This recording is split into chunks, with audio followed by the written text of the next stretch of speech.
ఓం శ్రీ కృష్ణ సద్గురు పరబ్రహ్మణే నమః. ఓం సచ్చిదానంద రూపాయ కృష్ణాయ క్లిష్టహారిణే నమో వేదాంత వేద్యాయ గురవే బుద్ధి సాక్షిణే. ఓం సశంఖ చక్రం సకిరీట కుండలం సపీత వస్త్రం సరసిగృహేక్షణం సహార వక్షస్థల కౌస్తుభశ్రియం నమామి విష్ణుం శిరసా చతుర్భుజం. శ్రీ మహాభాగవతము 12వ స్కందము. అయితే అతని శిష్యుడైనటువంటి అంటే యజుర్వేదాన్ని ధరించినటువంటి వైశంపాయనుని శిష్య సమూహం అన్ని క్రతువులలో కూడా ఆధ్వర్యులుగా కార్యం నిర్వహిస్తూ ప్రకాశించారు. అంతేకాదు అతని శిష్యుడైనటువంటి యాజ్ఞవల్క్యుడు గురువు పట్ల అపరాధం చేశాడు. అలా చేయగా ఆ గురువు కోపించి అతను నేర్చినటువంటి వేదాలు మళ్ళీ మొత్తం తనకిచ్చి వెళ్ళిపోమన్నాడు. అతడు తాను చదివినటువంటి యజుర్గణాలను ఆయన చెప్పినట్లుగానే ఆ రీతిగానే కక్కివేశాడు. అవి రక్తంతో కూడిన రూపం దాల్చినవి. అలా ఆ రక్త రూపం దాల్చగా యజుర్గణ శాఖను అధిష్ఠించినటువంటి దేవతలు ఏం చేశారు? తిత్తిరి పక్షులయ్యారు. వాటిని తినివేశారు. అందువలన ఆ శాఖలు తైత్తిరీయాలే అయ్యాయి. ఇక వేదం లేని యాజ్ఞవల్క్యుడు అపరిమితమైనటువంటి నిర్వేదం బాధను పొందాడు. ఉగ్రమైన తపస్సు చేశాడు. సూర్యుని సంతుష్టుని చేశాడు. ఆయన సంతోషించి అశ్వరూపంతో యజుర్గణాన్ని మరి అతనికి ఉపదేశించాడు. కనుక అది వాజస్నేయ శాఖ అనే ప్రసిద్ధిని పొందింది. ఆ యజుర్గణం కాన్వా మాధ్యందినాదుల చేత అభ్యసింపబడింది. ఆ రీతిగా యజుర్వేదం లోకంలో వ్యాప్తి చెందింది. సామవేదాన్ని అధ్యయనం చేసిన జైమిని మహర్షి దానిని తన కొడుకైన సుమంతునికి బోధించాడు. అతడు ఆ వేదాన్ని 1000 శాఖలుగా విభజించాడు. కోసలను కుమారుడైన హిరణ్యనాభునికి తన కుమారుడైన పౌష్పంజి అనేవానికి ఉపదేశించాడు. అప్పుడు వారిద్దరూ కూడా బ్రహ్మవేత్తలైన అవంత్యులు ఉదీచ్యులు అనే 500 మందికి దానిని ఉపదేశించి వారిని సామవేద పారంగతులుగా చేశారు. ఈ రీతిగా సామవేదం లోకంలో ప్రసిద్ధి చెందింది. అధర్వణ వేదాన్ని నేర్చుకున్న సుమంతు మహర్షి దానిని తన శిష్యునికి ఉపదేశించాడు. అతడు వేదధర్ముడు, పద్యుడు అనేటువంటి శిష్యులకు ఉపదేశించాడు. వారిలో వేదదర్శుడు అనేవాడు సౌల్కాయని, బ్రహ్మబలి, నిర్దోషుడు, పిప్పలాయనుడు అనేవారికి, పద్యుడు అనేవాడు కుముదుడు, సునకుడు, జాబాలి, బభ్రువు, అంగీరసుడు, సైంధవాయనుడు అనేవారికి ఉపదేశించి దానిని వెల్లడి చేశాడు. ఈ రీతిగా అధర్వవేదం వృద్ధి చెందింది. మరి వేదాలన్నింటి యొక్క పుట్టుక ప్రచారము అంతా క్రమంగా వివరించాను. ఇక పురాణ క్రమం ఎలాంటిదో వివరిస్తాను విను. నా తండ్రి రోమహర్షణుడు వ్యాసునికి శిష్యుడయ్యాడు. పురాణాలను అధ్యయనం చేశాడు. అతని వలన త్రయ్యారుని, కశ్యపుడు, సావర్ణి, అకృతవర్ణుడు, వైశంపాయనుడు, హరీతుడు, హారీతుడు అనే 6 దానిని గ్రహించి లోకంలో పురాణ ప్రవర్తకులుగా ప్రసిద్ధికి ఎక్కారు. అటువంటి పురాణం సర్గం మొదలైన 10 లక్షణాలతో ఉంటుంది. కొంతమంది పురాణం పంచలక్షణ లక్షితము అని చెప్తారు. అటువంటి పురాణాల పేర్లను పురాణవేత్తలైన ఋషులు చెప్పిన క్రమంలో తెలియజేస్తాను విను. బ్రహ్మపురాణం, పద్మపురాణం, విష్ణుపురాణం, శివపురాణం, భాగవత పురాణం, భవిష్యత్తోత్తర పురాణం, నారద పురాణం, మార్కండేయ పురాణం, అగ్నిపురాణం, బ్రహ్మవైవర్త పురాణం, లింగ పురాణం, వరాహ పురాణం, స్కాంద పురాణం, వామన పురాణం, కూర్మ పురాణం, మత్స్య పురాణం, బ్రహ్మాండ పురాణం, గరుడ పురాణం అనే ఈ 18 కూడా మహాపురాణాలు. ఇంకా ఉపపురాణాలు కూడా ఉన్నాయి. వీనిని వ్రాసిన, చదివిన, విన్న పాపాలు నశించిపోతాయి అని సూతుడు సౌనకాది ఋషులకు చెప్పాడు. వారు నారాయణుని కథలు చెప్పావు, గుణాలను వర్ణించావు. ఇంకా పాపం చేసేటువంటి వారిని గురించి, పాపాత్ములు ఏ విధంగా సంసార సముద్రాన్ని దాటుతారో ఆ విధానాన్ని చెప్పవలసింది అని అడిగారు సౌనకాదులు. అంతటా సూత మహర్షి చెప్పడానికి ఉద్యుక్తుడై ఇలా అన్నాడు. మార్కండేయోపాఖ్యానము. తొల్లిటి యుగమునదపముల బల్లిదుల గురుషుల మహిమ భాషింపగా రంజిల్లెడు మార్కండేయుడుల్లంబున హరిని నిలిపియుడుగక బ్రతికెన్. కృతయుగంలో తపస్సులో గొప్పవారైన ఋషుల మహిమలను గురించి మాట్లాడాలి అంటే వారిలో మార్కండేయుడే మొట్టమొదటగా ప్రకాశిస్తాడు. అతడు మనసులో హరిని నిలిపాడు, చిరకాలము బ్రతికాడు. కల్పాంత సమయంలో లోకాలన్నీ జలంతో నిండిపోగా అంధకార బంధురాలు అయిపోయినప్పుడు అతడు ఏకాకిగా సంచరిస్తూ ఉదయించే కోటి సూర్యుల కాంతి వంటి కాంతి కలిగిన బాలుని హృదయంలో ప్రవేశించాడు. అక్కడ అనేక వేల సంవత్సరాలు తిరిగాడు. మర్రి ఆకు మీద పవ్వలించిన ఆ బాలుని మళ్ళీ చూశాడు అని చెప్పగా శౌనకాది మహర్షులు సూత మహర్షిని చూసి ఆ మునీంద్రుడికి ఈ మహిమ ఎలా కలిగింది అని అడిగారు. అప్పుడు ఆయన ఇలా చెప్పసాగాడు. భూవినుత బ్రహ్మచర్యముడావదలక నిష్ట చేతదధ్యముగాగన్ భావించి హరిదలంచుచు గోవిదనుతుడై మృకండు గుణముల వెలసెన్. మృకండు అనే మహర్షి జగద్విఖ్యాతమైన బ్రహ్మచర్యాన్ని వదలకుండా నిష్ఠగా పాటించాడు. తథ్యమని తలచి హరిని ధ్యానిస్తూ విద్వాంసుల చేత కొనియాడబడుతూ చక్కని గుణాలతో విలసిల్లాడు.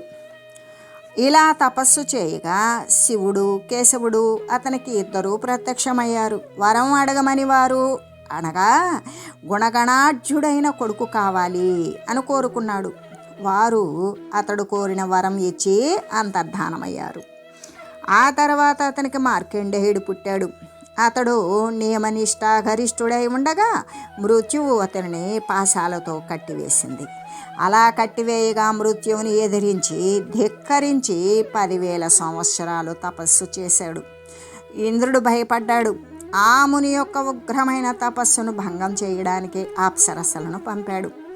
వారు వచ్చే సమయంలో ఆ తపోవనమంతా పూలతో పండ్లతో నిరంతరం దిగంతాలు పండ్లతో మనోహరంగా ఉంది. మధించిన తుమ్మెదలు చిలుకలు గోరువంకలు మొదలైన పక్షుల యొక్క అరుపులతో నిరంతరం దిగంతాలు నిండుతూ ఉన్నాయి. జంతువులు పక్షులు జాతి వైరాలు మానే తిరుగుతూ ఉన్నాయి. బెగ్గురు పక్షులు చక్రవాకాలు కొంగలు క్రౌంచ పక్షులు నీటి కాకులు నీటి కొంగలు మొదలైన నీటి పక్షుల చేత సరస్సులన్నీ చూడముచ్చటగా ఉన్నాయి. అటువంటి తపోవనంలో జటావల్కలాలు ధరించి అగ్నిలాగా తేజరిల్లుతూ తపస్సు చేసే మునిని దేవాంగనులు చూశారు. వారు వీణ వేణువులను మ్రోగిస్తూ పాటలు పాడారు. అయినా అతడు కన్నెత్తి చూడల. ధీరోదాత్తుడై ఉండడం చూసి ఆ మునీంద్రుని గెలవలేకపోయారు. తిరిగి ఇంద్రుని వద్దకు వెళ్ళిపోయారు. ఆ మార్కండేయును తపస్సుకు మెచ్చుకొని హరి ప్రసన్నుడై ప్రత్యక్షమయ్యాడు. ముని అతనిని దేవా, నీ దివ్యనామాన్ని స్మరిస్తూ ఈ శరీరంతోనే అనేక యుగాలు బ్రతికేలాగా చేయవలసింది అని కోరాడు. విష్ణువు కరుణించి ఆ వరాన్ని ఇచ్చాడు. జగము రక్షింపజీవుల జంపమనుపగత్తవై సర్వమయుడవై కానిపింతు వెచటని మాయ తెలియంగనెవ్వడోపు విశ్వసన్నుత విశ్వేశ వేదరూప. విశ్వసన్నుత విశ్వేశ వేదరూపుడా, ఈ జగత్తును రక్షించడానికి జీవులను చంపడానికి బ్రతికించడానికి కర్తవై నీవు సర్వము నిండి కనిపిస్తావు. ఎక్కడైనా నీ మాయను తెలుసుకోవడానికి ఎవడు సమర్థుడు కాగలుగుతాడు? బలభిన్ముఖ్య దిశాదినాధవరులున్ ఫాలాక్ష బ్రహ్మాదులున్ జలజాతాక్ష పురంధరాది సురళం జర్చించి నీ మాయలం తెలియన్ లేరటనావశంబె తెలియన్ దీనార్తి నిర్మూలాయుజ్వల పంకేరుహ పత్రలోచన గదా చక్రాంబుజాఢ్యంకిత. దీనుల యొక్క ఆర్తిని నిర్మూలించేవాడవు, ప్రకాశించే తామర రేకుల వంటి కన్నులు కలిగిన వాడవు. గద, చక్రము, పద్మము చిహ్నాలు కలిగిన వాడవు. ఇంద్రాది దిక్పాలకులు శివుడు, బ్రహ్మ మొదలైన వారు, కృష్ణుడు, ఇంద్రుడు మొదలైన దేవతలు చర్చించి కూడా నీ మాయలను తెలుసుకోలేరుట. ఇక నా వల్ల తెలుసుకోవడం అవుతుందా అని స్తుతించి, దేవా, నీ మాయ వలన జగత్తు మోహంలో పడిపోతోంది, ఇది తెలిసేలా చెప్పు అని అడిగాడు. అతడు కూడా దానిని చెప్పి వెళ్ళిపోయాడు. ముని కూడా శివుని పూజిస్తూ హరిని స్మరించడం మరిచిపోయాడు. అప్పుడు 100 సంవత్సరాల పాటు మేఘాలు నీటిధారలచే భూమిని నింపివేశాయి. భూమండలం అంతా కూడా జలంతో నిండిపోయింది. అంధకారం అంటే చీకటిగా అంధకార బొందురం అయిపోయింది. ఆ చీకటిలో కన్ను కనిపించక మార్కండేయుడు భయపడ్డాడు. ఆ సమయంలో ఆ జలమధ్యంలో ఒక మర్రి ఆకు మీద ఒక బాలును చూశాడు. ఆ బాలుని పాదపద్మాలు పద్మరాగమణుల కిరణాలలో కాంతులీనుతున్నాయి. ముని అతనికి మ్రొక్కాడు. అతని శరీరంలోకి ప్రవేశించాడు.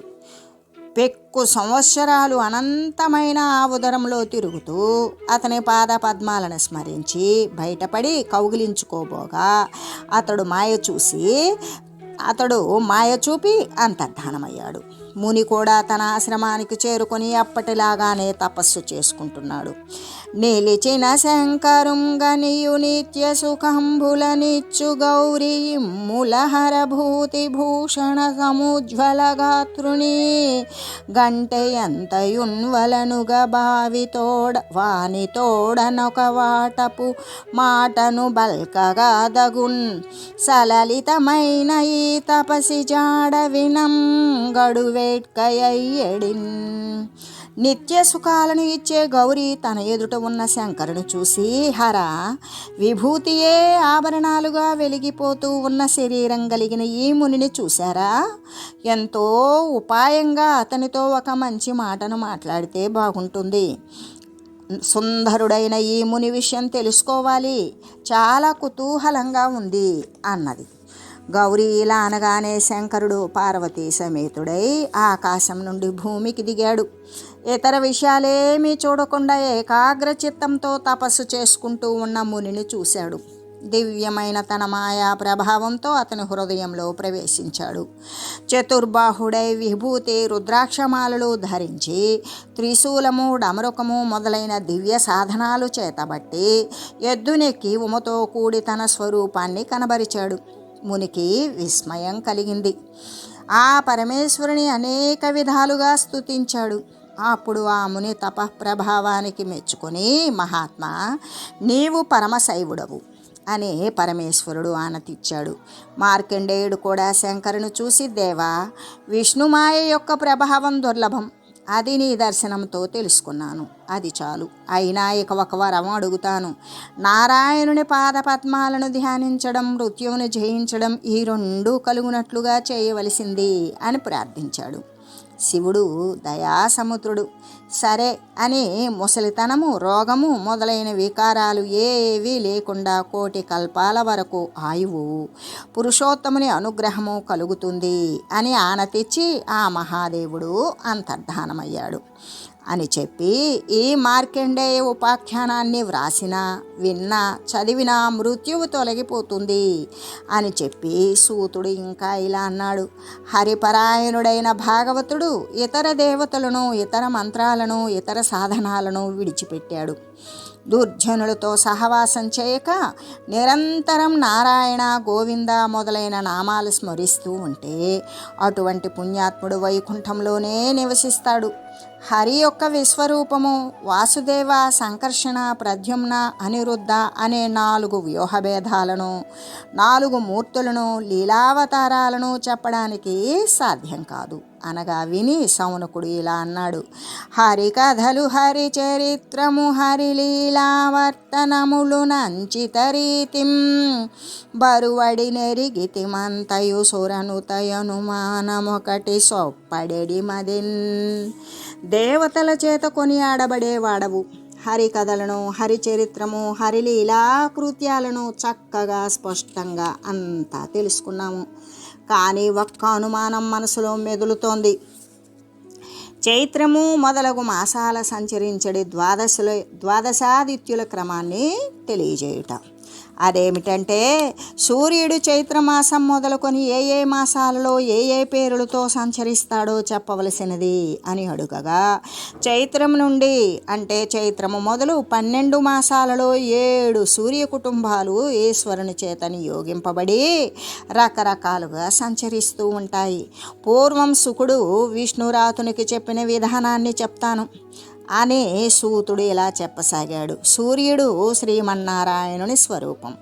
అతడు ఏకరూపుడే అయినా కాలము, దేశము, క్రియ మొదలైన గుణాలను బట్టి ఋషులు అతనిని అనేక విధాలుగా వర్ణించి భావిస్తూ ఉన్నారు. ఆ విధం ఎలాగంటే విను. చైత్రంలో సూర్యుడు ధాత అనే పేరుతో ఉంటాడు. అతడు కృతస్థలి, హేతి, వాసుకి, రథకృత్తు, పులస్త్యుడు, తుంబురుడు అనే పరిజనులతో కలిసి సంచరిస్తూ ఉంటాడు. వైశాఖంలో ఆర్యముడు పేరుతో పులహుడు, ఓజుడు, ప్రహేతి, పుంజకస్థలి, నారదుడు, కుంజనీరుడు అనే అనుచరులతో కలిసి కాలం గడుపుతూ ఉంటాడు. అదే జ్యేష్ఠమాసంలో మిత్రుడు అనే పేరుతో అత్రి, పౌరుషేయుడు, తక్షకుడు, మేనక, హాహ, రథస్వనుడు అనే పరిజనులతో కలిసి సంచరిస్తాడు. అదే ఆషాఢంలో అయితే వరుణుడు అనే పేరు పొంది వశిష్ఠుడు, రంభ, సహజన్యుడు, హూహువు, శుక్రుడు, చిత్రస్వనుడు అనే పరివారంతో కూడి కాలం గడుపుతూ ఉంటాడు. శ్రావణంలో ఇంద్రుడు అనే పేరుతో వ్యవహరింపబడుతూ విశ్వావసువు, శ్రోత, ఏలాపుత్రుడు, అంగీరసుడు, ప్రమ్లోచ, చర్యుడు అనే సభ్యులతో చేరి కాలాన్ని గడుపుతూ ఉంటాడు. అదే భాద్రపద మాసంలో వివస్వంతుడు అనే పేరుతో ఉగ్రసేనుడు, వ్యాఘ్రుడు, ఆసారణుడు, భృగువు, అనుమ్లోచ, శంఖపాలుడు మొదలైన సేవకులు చుట్టూ చేరి ఉండగా కాలయాపనం చేస్తూ ఉంటాడు. ధరలో దృష్ట్వా హయమును నిరవుర ధరించి రాత్రికింపుదలిర్పం జరించుచు నభమందున్ సరసిజహితుడా స్వయుజము సయ్యన గడుపుచున్. అదే ఆశ్వేజ మాసంలో అయితే త్వష్ట అనే పేరును ధరిస్తాడు. సూర్యుడు భూమికి ప్రమోదం కలిగేలాగా ఆకాశంలో సంచరిస్తూ ఉంటాడు. ఈ నెలలో రుచీకుని కొడుకు జమదగ్ని, కంబళాశ్వుడు, తిలోత్తమ, బ్రహ్మాపేతుడు, శతజిత్తు, ధృతరాష్ట్రుడు, ఇషంభరుడు అనే సభ్యులతో కూడి కాలాన్ని గడుపుతూ ఉంటాడు. అదే కార్తీక మాసంలో అయితే విష్ణువు అనే పేరుతో వ్యవహరింపబడుతూ అశ్వతరుడు, రంభ, సూర్యవర్చసుడు, సత్యజిత్తు, విశ్వామిత్రుడు, మఘాపేతుడు అనే పరిజనులతో కూడి కాలం గడుపుతూ ఉంటాడు. అదే మార్గశిరంలో అయితే అర్యముడు అనే పేరుతో వ్యవహరించబడతాడు. కశ్యపుడు, తార్క్ష్యుడు, ఋతసేనుడు, ఊర్వశి, విద్యచ్చత్రుడు, మహాశంకుడు అనే అనుచరులతో కూడి సంచరిస్తూ ఉంటాడు. పుష్యమాసంలో భగుడు అనే పేరుతో స్ఫూర్జుడు, అరిష్టనేమి, ఊర్ణుడు, ఆయువు, కర్కోటకుడు, పూర్వజిత్తి అనే సభ్యులతో కాలక్షేపం చేస్తూ ఉంటాడు. మాఘమాసంలో పూషుడు అనే పేరుతో ధనంజయుడు, వాతుడు, సుషేనుడు, సురుచి, ఘృతాచి, గౌతముడు అనే పరిజనులతో కూడి సంచరిస్తూ ఉంటాడు. క్రతునామంబు ధరించి యుజతురత బాలించుచుండు జాతుర్య కళారతుడై సహస్ర కిరణుడు మతియుతులౌననద పశ్యమాసములీలన్. పాల్గొన మాసంలో క్రతువు అనే పేరు ధరించి సూర్యుడు చాతుర్య కళతో బుద్ధిమంతులు మెచ్చుకునేలాగా మిక్కిలి చతురతతో పాలిస్తూ ఉంటాడు. ఆ పాల్గొన మాసంలో వర్చసుడు, భరద్వాజుడు, పర్జన్యుడు, సేనజిత్తు, విశ్వడు, ఐరావతుడు అనే వారితో కూడి కాలక్షేపం చేస్తాడు. ఈ రీతిగా 12 మాసాలలోనూ అంతులేని విభూతితో సూర్యుడు తేజరిల్లుతూ ఉంటాడు. ఉభయ సంధ్యలను ఉపాసించే వారి పాప సమూహాలను నశింపజేస్తూ ఉంటాడు. ప్రతి మాసంలోనూ పైన చెప్పిన 6 పరిజనులు వెంటనంటి రాగా 2 లోకాలలో నివసించే వారికి ఇహ పరలోక సంబంధమైన ఫలాలను ఇస్తూ ఉంటాడు. ఋషులు ఋగ్యజ సామాధర్వణ మంత్రాలు జపిస్తూ ఉంటారు. అతనికి ముందు భాగాన అప్సరసలు ఆడుతూ ఉంటారు, గంధర్వులు పాడుతూ ఉంటారు. బ్రహ్మజ్ఞానులైన 60,000 మంది వాలఖ్యల్యపు మహర్షులు అతనికి ఎదురుగా నిలిచి నూతిస్తూ వెళతారు. మిక్కిలి బలము వేగము కలిగిన సర్పరాజులు రథాన్ని పైకి ఎత్తి గట్టిగా నిలిపి ఉంచుతారు.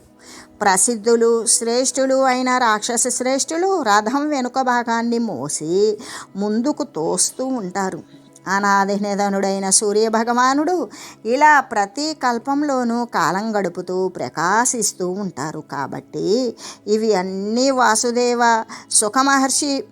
ఇవన్నీ వాసుదేవమయాలే అని తెలుసుకో అని పురాణాలు చెప్పేవారిలో అగ్రగేశ్వరుడైన సూతుడు ప్రాయోపవిష్టుడైన పరీక్షిత్తుకు సుఖమహర్షి ఉపదేశించిన రీతిగా నైమిషారణ్యంలో ఉండే సౌనకాది ముని పొంగవులకు తెలియజేశాడు. ఇలాంటి భాగవతం పురాణాలలో రత్నం లాంటిది. దీనిని విన్నవారు, చదివినవారు, వ్రాసినవారు కూడా ఆయురారోగ్య ఐశ్వర్యాలు కలిగి విష్ణు సాయుధ్యాన్ని పొందుతారు. అదిగాక పుష్కరం బంధు ద్వారకాపురమునందు మధురయందునుర విధినమందునెవడు పఠన సేయును రమణతో భాగవతము వాడి తరించు సంసారవార్ధినప్పుడు. పుష్కర తీర్థంలో కానీ, ద్వారకా నగరంలో కానీ, మధురలో కానీ, ఆదివారం కానీ ఎవడు భాగవతాన్ని చదువుతాడో వాడు సంసార సాగరాన్ని వెంటనే తరించగలడు. శ్రీరమణీ రమణ కథా పారాయణ చిత్తునకును బతికి పరీక్షిద్భూరమనునకెరిగించెను సారమతిన్ సుకుడు 12 స్కందములన్. లక్ష్మీపతి కథలను వినడంలో ఆసక్తి చూపే చిత్తం గల పరీక్షిత్ మహారాజుకు బుద్ధి కుశలుడైన సుఖయోగి 12 స్కందాలను వినిపించాడు. ఇక 18 పురాణాలలోని పరిమాణం కూడా ఇలాగే ఉంటుంది. బ్రహ్మపురాణంలో 10,000 శ్లోకాలు ఉంటాయి. పద్మపురాణం 55,000 ఉంటాయి. విష్ణు పురాణం 23,000, శివపురాణం 24,000, భాగవతం 18,000, నారద పురాణం 25,000, మార్కండేయ పురాణం 9,000తో కూడుకొని అగ్ని పురాణం 10,400 శ్లోకాలతో ఉంటాయి. భవిష్యోత్తర పురాణం 14,500తో ఉంటే బ్రహ్మవైవర్త పురాణం 18,000 ఉంటాయి. లింగ పురాణం 11,000 శ్లోకాలతో కలిగి ఉంటే వరాహ పురాణం 24,000 ఉంటాయి. స్కాంద పురాణం 81,100 శ్లోకాలు ఉంటే వామన పురాణం 10,000 శ్లోకాలు కలిగి ఉన్నది. కూర్మ పురాణం 17,000 కలిగి ఉంటే మత్స్య పురాణం 14,000 శ్లోకాలతో, గరుడ పురాణం 19,000 శ్లోకాలతో ఉంటే బ్రహ్మాండ పురాణం 12,000 శ్లోకాలతో కలిగి ఉన్నాయి. ఇలా మొత్తం 18 పురాణాలలో కూడా కలిపి 4 లక్షల శ్లోకాలు ఉంటాయి.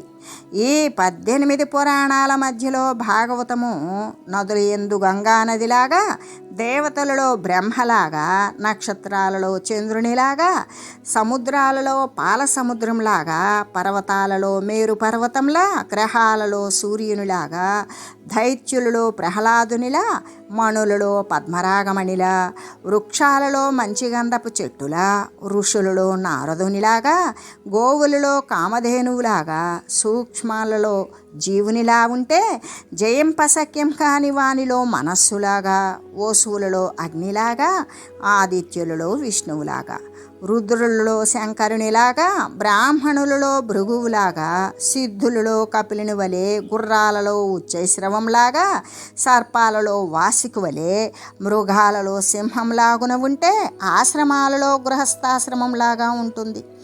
అక్షరాలలో ఓంకారంలాగా, ఆయుధాలలో ధనస్సులాగా, యజ్ఞాలలో జపయజ్ఞంలాగా, వ్రతాలలో అహింసా వ్రతంలాగున ఉంటుంది.